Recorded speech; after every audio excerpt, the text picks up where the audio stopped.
Hello everyone, good morning to all of you.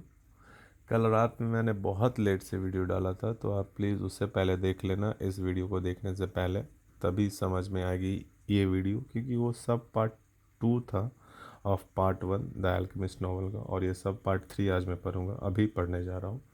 तो बिना किसी लेट के, बिना किसी देरी से स्टार्ट करते हैं हम लोग। तो कल हम लोगों ने देख लिया था कि वो मर्चेंट उस लड़के से बोलता है कि तुम अगले साल नेक्स्ट ईयर आना अपना शिप को लेके, मैं तुमसे वूल कर दूंगा। तो बिना किसी लेट के देरी के स्टार्ट करते हैं हम लोग। And now it was only 4 days before he would be back in the same village.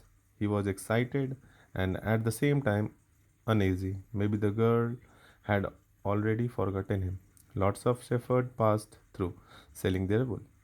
सो अब सिर्फ 4 ही दिन बचे हैं जो वो वापस उस मर्चेंट के दुकान पे जा रहा है। और वो उत्साह भी है और चिंता में भी। उत्साह इसलिए कि वो लड़की से भी लेगा, और चिंता इसलिए है कि लड़की उसे कहीं भूल ना गई हो, क्योंकि बहुत सारे शेफर्ड उस रास्ते से अपने वुल को सेल करते हुए गुजरते हैं। It doesn't matter, he said to his sheep, I know other girls in other places. वो अपने शिप से बोलता है, तो इसमें कोई चिंता की बात नहीं है, अब मैं दूसरे लड़कियों को भी जानता हूँ दूसरे प्लेसेस में. But in but in his heart he knew that it did matter, and he knew that shepherds, like seamen and like traveling salesmen, always found a town where there was someone who could make them forget the joys of carefree wandering. और वो अंदर ही अंदर जानता है कि ये चिंता वाली बात है, और ये भी ये सोचता है कि जो सेल्समैन होते हैं, सेल्समैन जो घूम घूम के सेल्स करते हैं, लाइक सी मैन, शेफर्ड, उन्हें कोई मिल ही जाता है टाउन में, किसी टाउन में कोई ना कोई मिल ही जाता है, कोई भी किसी भी टाउन में, जो वो उन सेल्समैन को भुला देता है।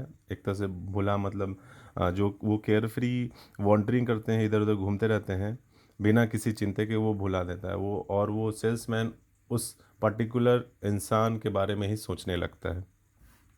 The day was dawning and the shepherd urged his sheep in the direction of the sun. दिन ढल रही थी, और वो जो लड़का है वो अपने शिप को बोलता है कि सन के डायरेक्शन में चलो. They never have to make any decisions, he thought, maybe that's why they always stay close to me.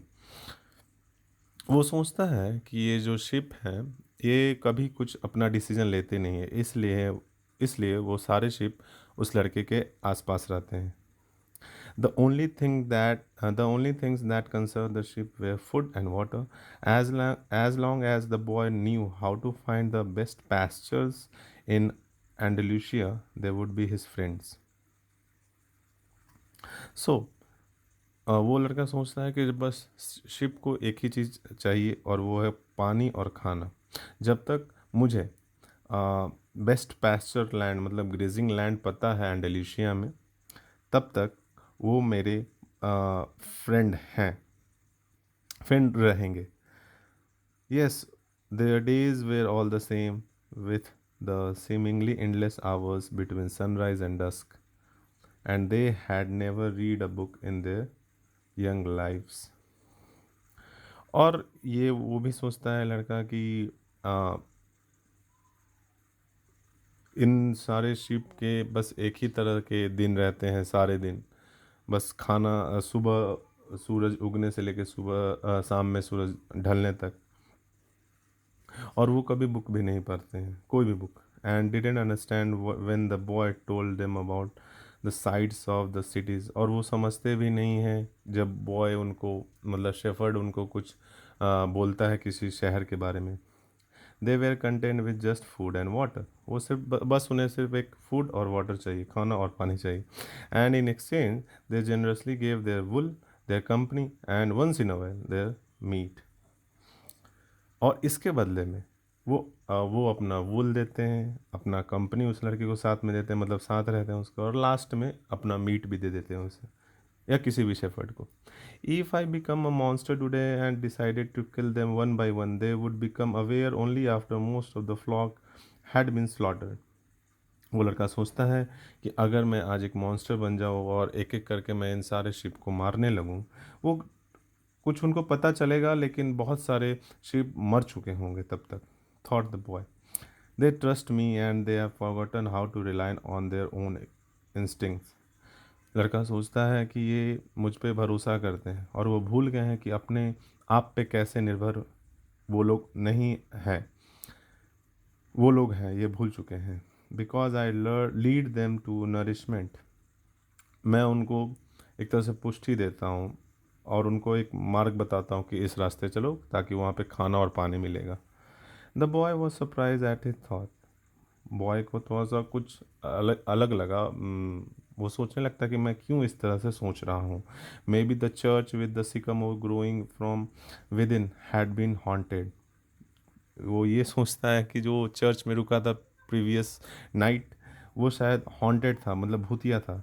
It had caused him to have the same dream for the second time, और उसी की वजह से ये दूसरी बार उसने ये चीज़ सोचा। And it was causing him to feel anger toward his faithful companion, और इसी के वजह से वो जो फेथफुल उसका कंपेनियन था, मतलब वफादार साथी था, जो उसके उनके जो उसके सारे शिप थे, उसके बारे में गुस्से से प्रति उन लोगों के बारे में सोच रहा था वो। He drank a bit from the wine that remained from his dinner of the night before. वो थोड़ा सा वाइन पीता है जो प्रीवियस नाइट से बचा हुआ था। And he gathered his jacket closer to his body, और वो अपने जैकेट को अपने पास में और अच्छे से, जैसे होता है ना कि एक तरह से पास में रख लिया। He knew that a few hours from now, with the sun at its zenith, the heat would be so great that he would not be able to lead his flock across the field. वो जानता था कि कुछ घंटों के बाद सूरज अपने चरम बिंदु पे होगा, एकदम ऊपर होगा 90 डिग्री के एंगल में, और वो ज़्यादा आगे, अब वो उसके बाद आगे जा ही नहीं सकता है क्योंकि इतना गर्मी हो जाएगी। It was the time of the day when all of Spain slept during the summer. ये एक ऐसा समय था कि सारे स्पेन के लोग समर में सोते थे, दिन के समय। The heat lasted until nightfall and all that time he had to carry his jacket. और जो सन की सनलाइट थी, हीट थी, वो शाम तक बहुत ज़ोर से आती थी, और वो ये सोचता था कि मुझे जैकेट को हमेशा कैरी करना पड़ता है, मतलब अपने साथ लेके जा चलना पड़ता है। But when he thought to complain about the burden of its weight, मगर जब वो सोचता है कि इसके वेट के हम लोग वेट के बारे में मैं बुरा सोच रहा हूँ, he remember that because he had the jacket he had withstood the cold of the dawn. लेकिन उसी समय वो ये भी सोचता है कि जब सनसेट हो जाती है तो जैकेट ही है जो उसके साथ रहता है ठंड में निपटने के लिए, क्योंकि सनसेट के बाद वहाँ पे थोड़ी सी ठंड हो जाती है। We have to prepare for change he thought, and he was grateful for the jacket's weight and warmth. वो सोचता है ये कि हम लोग को प्रिपेयर होना चाहिए, कुछ भी अगर चेंज हो जाए अचानक तो। और जैकेट के लिए वो थैंकफुल रहता है कि वो उसके साथ रहता है, और वो भारी है वेट के लिए, और वो वार्मथ मतलब उसको गर्मी भी देता है रात में। The jacket had a purpose and so did the boy. Jacket का कोई पर्पस है और उस लड़के का भी कोई पर्पस है। His purpose in life was to travel, and after 2 years of, उस लड़के का पर्पस ये है कि ट्रैवल करना है उसे, और 2 साल के बाद walking the Andalusian terrain, he knew all the cities of the region. 2 साल बीत चुके हैं और वो सारे एंडोल्यूशन इलाके में घूम चुका है और वो सारे रीज़न के बारे में जानता है। He was planning on this visit to explain to a girl how it was that a simple shepherd knew how to read. वो प्लान कर रहा था कि कैसे उस लड़की को वो बताएगा कि एक सिंपल शेफर्ड जो घूमता है वो उसे कैसे पढ़ना आता है। That he attendant seminary until he was 16, मतलब वो 16 साल का था जब उसने एक भाग लिया था गुरुकुल में। His parents had wanted him to become a priest, और उसके परिवार वाले चाहते थे, उसके मम्मी पापा, कि वो एक प्रीस्ट बने। प्रीस्ट इन द सेंस कह सकते हैं हम लोग रिलीजियस गुरु किसी भी रिलीजन में। And thereby a source of pride for a simple farm family. इसके वजह से उसके फैमिली में एक बहुत प्राइड का मोमेंट था ये। They worked hard just to have food and water like the sheep. उसके परिवार वाले बहुत बहुत मेहनत करते थे, कुछ बस एक ही चीज़ के लिए, वो खाना और पानी के लिए, जैसे शिप करते हैं। He had studied Latin, Spanish and theology. वो ये सोच रहा था कि मैं उस लड़की को बताऊंगा कि मैंने लैटिन भी पढ़ा है, स्पेनिश भी पढ़ा है एंड थियोलॉजी भी पढ़ा है। But ever since he had been a child he had wanted to know the world. मगर वो, उसको बचपन से ही दुनिया के बारे में जानने की रुचि थी। And this was much more important to him than knowing God and learning about man sins. और इसके, वो दुनिया के बारे में जानना चाहता था, और इससे ज़्यादा उसकी कोई ज़रूरी चीज़ नहीं थी कि मैं दुनिया गॉड के बारे में जानूँ या मनुष्य के पाप के बारे में जानूँ। One afternoon, on a visit to his family, he had summoned up the courage to tell his father that he didn't want to become a priest, that he wanted to travel. एक दिन दोपहर में उसने हिम्मत करके अपने पिताजी से बोला कि पापा, पिताजी, मैं प्रीस्ट नहीं बनना चाहता हूँ, मैं एक ट्रैवलर बनना चाहता हूँ, मैं पूरी दुनिया को जानना चाहता हूँ। ठीक है, तो आज के लिए इतना ही। कोशिश करूँगा कि मैं अगले वीडियो में सब पार्ट 4 और सब पार्ट 5 दोनों डाल दूँ, क्योंकि सब पार्ट 6 बहुत बड़ा है, ठीक है, और इसमें 2 दिन लग सकते हैं। तो thank you for the love and support guys. आप प्लीज़ मेरे वीडियो को शेयर करें, सब्सक्राइब करें और वो बेल आइकन प्रेस कर दीजिएगा। Thank you.